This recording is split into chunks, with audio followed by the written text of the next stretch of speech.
যেভাবে পুলিশ একবার প্রিভিলেজের নোটিশ খাবার পরেও কপিল সিব্বলকে ধরে বাঁচার চেষ্টা করার পরে এইভাবে আবার আরেকবার আমাকে টেনে হিচড়ে যেভাবে পুলিশ আজকে করলো এবং তার সাথে আমার সিকিউরিটির সাথে যে ধরনের ব্যবহার করেছে, পুরো বিষয়টি মাননীয় গভর্নরের সামনে আমরা তুলে ধরেছি। ওখানকার বাস্তবিক যে পরিস্থিতি, সন্ত্রাস, ধর্ষণ এবং তার সাথে মানে বিরাট মাপের ল্যান্ড বা জমি লুট যাকে বলে, আপনি ভাবতে অবাক হয়ে যাবেন। আপনার নামে জমি, আপনার কোনো অধিকার নেই সেই জমির উপরে।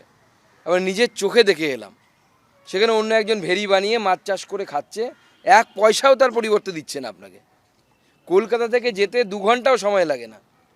এটা যদি রাজধানীর উপকণ্ঠে যদি এই অবস্থা হয়, কোন জায়গায় আমরা বাস করছি? বিএলআরও অফিসের দুষ্ট চক্র এবং তৃণমূল কংগ্রেসের এই শেখ শাহজাহানের মতো নেতা তাদের ভাইদের দৌড়াতে যাদের জমি তারা নিজেরা ব্যবহার করতে পারছে না, অন্যের হাতে চলে গেছে এবং অন্যরা সেখানে চাষ করছে, তার প্রতিনিধি দল এসে দেবে। উনি সমস্ত কিছু শুনে উনিও অবাক হলেন এবং যেভাবে এসসি কমিশন এবং ওমেন কমিশন, দুটো কমিশনের রিপোর্টে যেভাবে রাষ্ট্রপতি শাসনের কথা উঠে এসেছে বা তাদের রিপোর্টের কথা মাননীয় গভর্নর সাহেব সেটা নিয়েও উনি আলোচনা করেছেন এবং উনি সমস্ত বিষয়ের প্রতি নজর রাখছেন।